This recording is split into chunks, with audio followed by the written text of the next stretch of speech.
Mimpi apa si Husni? Memiliki istri jelek seperti itu? Sudah kurus, jerawatan, kulit kusam, tidak bisa merawat diri pula. Seperti tidak ada wanita lain saja di dunia ini. Gelak tawa dari kawan-kawan Husni, menyahuti ucapan Royan, lelaki dengan kemeja biru dongker yang baru diperkenalkan kepadaku. Kulirik suamiku yang menimpali candaan mereka dengan senyuman. Bisa jadi Vian pakai pelet. Makanya kamu jadi menempel terus seperti perangko, sahut Randy, pria yang duduk di samping Royan, memperparah sindiran yang kuanggap angin lalu, manjur sekali guna-gunanya. Sampai kemanapun pergi, harus bawa buntut juga. Kutatap Royan yang masih tertawa sembari mengulurkan coklat pada Shakila yang langsung di pangkunya. Cantik sekali kamu. Anak siapa sih? Kok tidak ada mirip-miripnya dengan ibunya? Ucapnya tak sopan, pertanyaan aneh yang memaksaku memaklumi tingkah Royan. Tak lama gadis kecil di pangkuannya pun turun. Ia meminta bantuanku membukakan hadiah dari orang yang terus merundung ibunya dengan kalimat berkedok candaan. Jangan-jangan bukan dia ibunya. Celetuk lainnya. Kali ini aku menoleh dan menatap pada perempuan berwajah mulus yang menuangkan minuman ke dalam gelas Husni. Wanita dengan tawa berantai, bernama Santi. Ia pun berbalik menatapku sambil mengacungkan dua jari ke arahku. Beritahu aku dukunnya siapa? Agar laki-laki tampan ini bisa terbebas dari perempuan buruk rupa seperti kamu. Hahaha, bulatnya mata ini menanggapi garingnya gurauan manusia-manusia tak berhati nurani itu. Sejatinya tawa mereka mengoyak jiwaku. Kelakar yang membekukan peranku sebagai istri dari Husni Prawira Dirgantara, pria maskulin yang membelakangiku. Tak sedikit pun ia tergugah mengeluarkan pembelaan untuk meredam penindasan yang dilakukan rekan-rekannya. Sudah. Kalian jangan berlebihan. Nanti Vian bisa menangis loh. Kan jadi repot kalau dia sakit hati dan menambah dosis peletnya pada Husni. Bisa-bisa Husni tidak diizinkan lagi berkumpul bersama kita. Quand, Vian. Semua orang langsung terbahak mendengar ocehan receh tersebut. Begitulah cara Randy mencoba menyudahi pembahasan dengan kalimat yang membuatku menahan tangis. Apa salahnya aku mendampingi suami menghadiri pertemuan ini? Toh ini hari Minggu, waktu bersama untuk keluarga. Mereka saja yang tidak bisa memilah waktu, mengadakan pertemuan saat libur. Masih kurangkah 6 hari dalam seminggu mereka habiskan bersama, sampai harus mengambil jatah kebersamaan kami. Jangan cengeng begitu dong, Vian. Jangan-jangan kamu betulan pakai guna-guna ya? Sampai Husni yang terlihat sempurna bersedia menikahi kamu. Ucap Santi. Pendengaranku mulai memanas mendengar perempuan yang tak berhenti memandang Husni, berucap. Setiap kalimat yang ia ucapkan menghimpit dada hingga sesak. Tidakkah ia memiliki empati sebagai sesama wanita? Rasa yang timbul akibat kepekaan seorang istri yang mendapati perempuan lain tak henti mengamati suami. Cemburu ataukah iri dengan sikap pria yang lebih menyambut pelayanannya daripada menyelamatkanku dari mulut pahit teman-temannya? Mas, tolong ambilkan botol susu untuk Saka. Pintaku pada Mas Husni. Bayi dalam dekapanku mulai menggeliat. Bibirnya berceloteh mengatakan kalimat tak jelas, menandakan ia membutuhkan asupan makanan. Mas, botol susu. Fulangi permantan pada lelaki yang berstatus sebagai suamiku. Namun ia masih sibuk mengunyah daging pemberian Santi, tak menoleh ataupun memenuhi permintaanku. Refleks aku berdiri untuk menenangkan Saka dan meraih tas di pangkuan Husni. Lalu Béranjac pergi meningalkan mereka menikmati hari libur. Wavian betulan merajuk.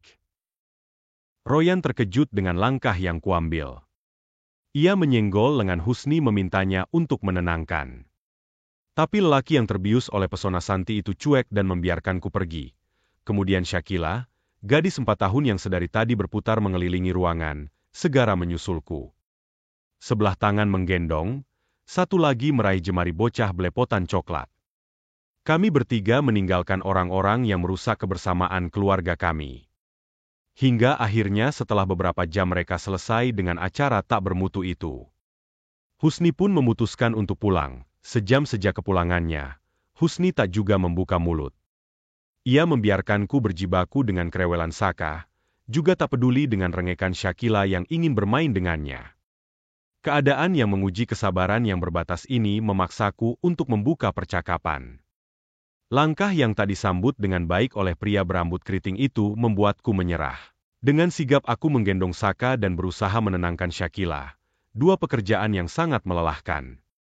Bujuk rayuku tak membuahkan hasil, akibatnya rumah sudah seperti pasar.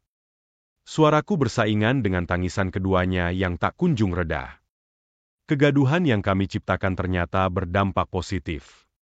Husni akhirnya beranjak dan menghampiri kami, tapi ternyata dugaanku keliru. Pria setinggi 180 cm itu tidak mengulurkan bantuan.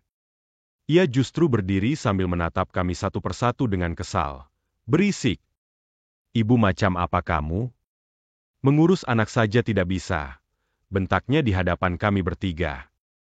Pupus sudah harapanku, bukan bantuan yang kudapatkan, tapi celaan yang menambah lelah batin ini. Jangan bicara seperti itu.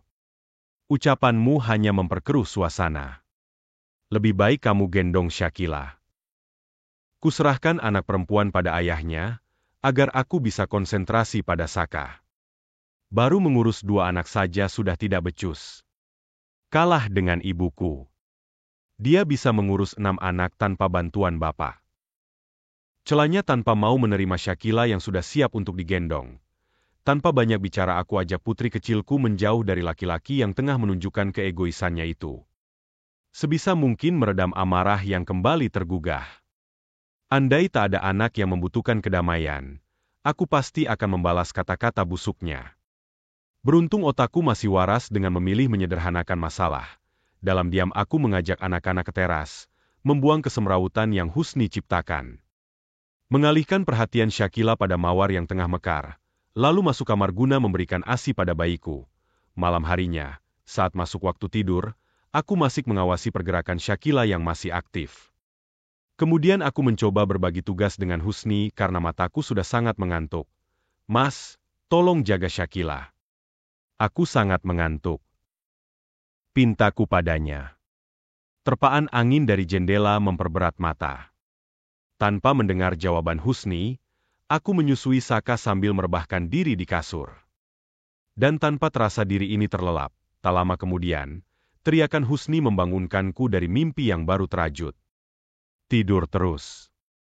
Anak dan suami tidak kau urus. Aku baru juga tidur. Aku juga butuh istirahat. Jawabku sambil memegangi kepalaku. Kepala berdenyut akibat kantuk yang tak terobati, ditambah bibir Saka bergerak cepat menghisap sumber makanannya. Badan ini tak sanggup berdiri menghadapi dunia. Aku hanya ingin istirahat sejenak. Alasan saja. Buatkan aku kopi. Pintanya tanpa memikirkan kondisiku. Kan kamu bisa buat sendiri. Tinggal diseduh air panas. Jawabku masih menahan rasa pusing. Oh, jadi sekarang sudah berani membantah suami ya? Sepertinya yang dibicarakan teman-temanku ada benarnya. Kamu tidak pantas menjadi istriku. Ucapnya sembari mengaitkan kedua tangan di depan dada. Sontak aku melepaskan diri dari Saka, membiarkan kesayanganku meluapkan tangis. Menatap pria yang seakan menantang luapan emosi yang siap dimuntahkan. Belum sempat aku menanggapi, dia menarikku untuk kemudian berdiri di depan cermin bersamanya. Lihat dan sadarkan dirimu. Pantasnya kamu itu jadi pembantu bukan istriku. Ucapnya kesal. Lantas yang pantas menjadi istrimu siapa? Santi, jawabku ketus. Cemburu dan amarah menginstruksikan otak untuk menyebut nama yang telah mengatakan hal yang sama dengannya. Ternyata kamu pintar juga. Aku memang mendambakan wanita seperti dia. Cerdas, cantik, mandiri, dan menggairahkan. Jawabnya bangga. Tarikan bibirnya membuatku muak dan mengaduk isi perut. Semudah itu dia memuji kehebatan perempuan lain di hadapan istrinya. Secara langsung ia menghancurkan hati yang rela mempertaruhkan hidupnya untuknya. Mempertaruhkan nyawa demi hadirnya buah hati yang ia dambakan. Meski sakit, bibir ini masih mampu memberikan senyum terbaik untuknya. Kamu bisa berkata seperti itu karena Santi bukan istrimu. Coba dia menggantikan aku. pasti nasibnya akan sama sepertiku sekarang. Walau sakit, tapi aku mampu mengatakan penilaian yang membuat giginya beradu. Mendengar ucapanku tersebut, tanpa disangka ia mendaratkan tangan kanannya di pipiku. Mata ini pun terpejam melepas derasnya air yang turun tanpa dapat dicegah. Kamu keterlaluan, ucapku sambil mendorong tubuh tegapnya. Setelahnya meraih Saka yang tangisannya makin menjadi, menggendongnya keluar kamar yang mulai pengap. Aku tak ingin menoleh ataupun membalas sikap Husni. Perbuatannya mengubah cara pandangku padanya.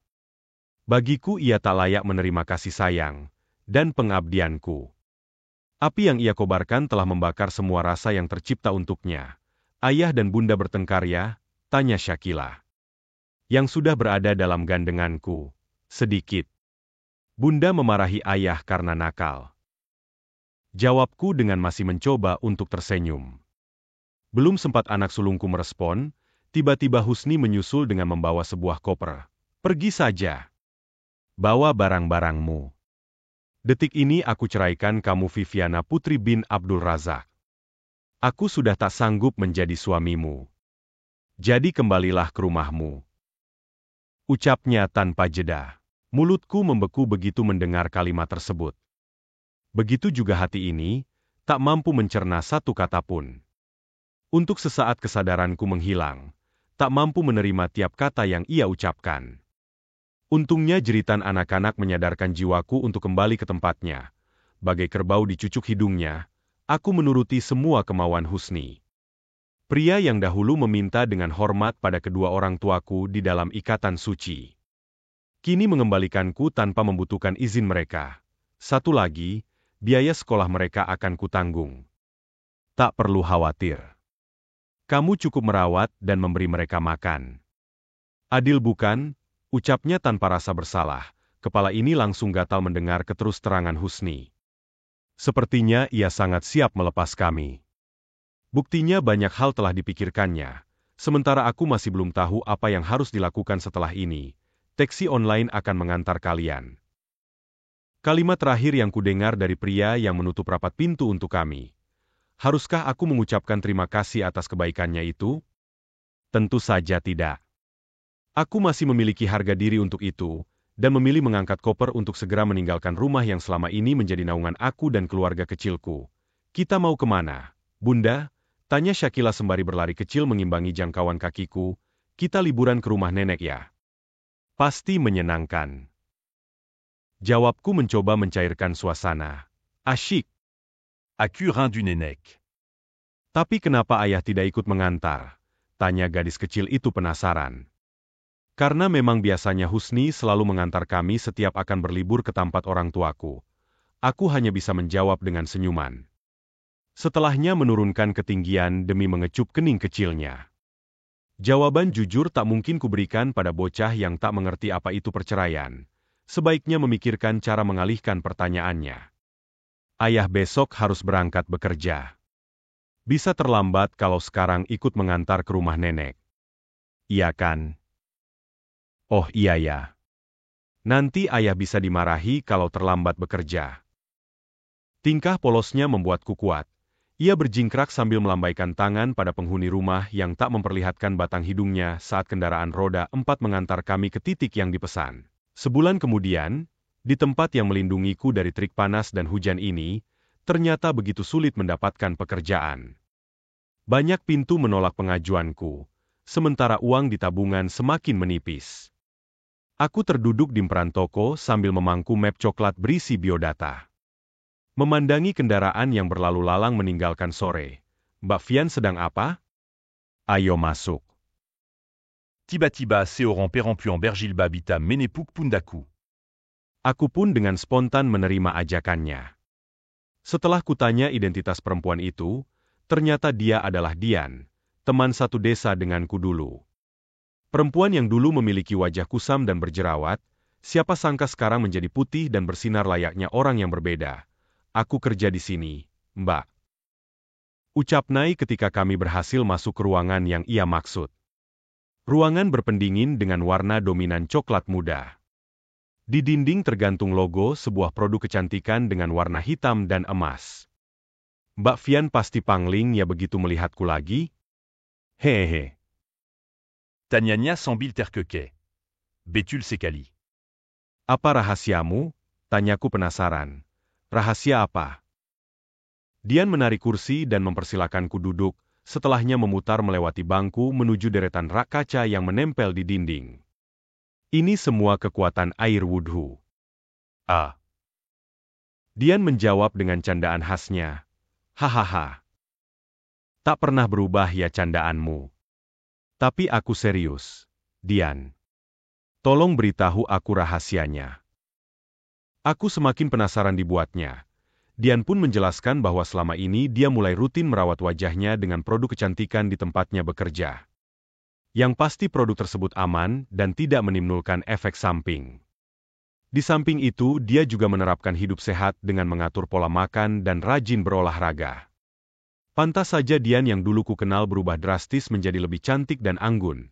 Sebenarnya aku ingin melakukan perawatan, tapi nanti setelah mendapatkan pekerjaan. Saat ini keinginan utama adalah mendapat sumber pendapatan yang mampu mencukupi kebutuhan anak-anak. Dengan keberanian yang kumiliki aku pun mengutarakan keinginanku untuk bekerja. Pekerjaan apapun akan kulakoni dengan sungguh-sungguh. Saka dan Syakila membutuhkan asupan makanan bergizi.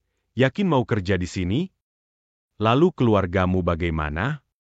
Bukannya suamimu melarangmu bekerja? Tanyanya memastikan. Meski hubungan kami tidak terlalu dekat, sedikit banyak Dian mengetahui kehidupanku bersama Husni. Tidak jadi masalah. Alhamdulillah anak-anakku sekarang dirawat oleh neneknya. Dan Husni sudah bukan suamiku lagi.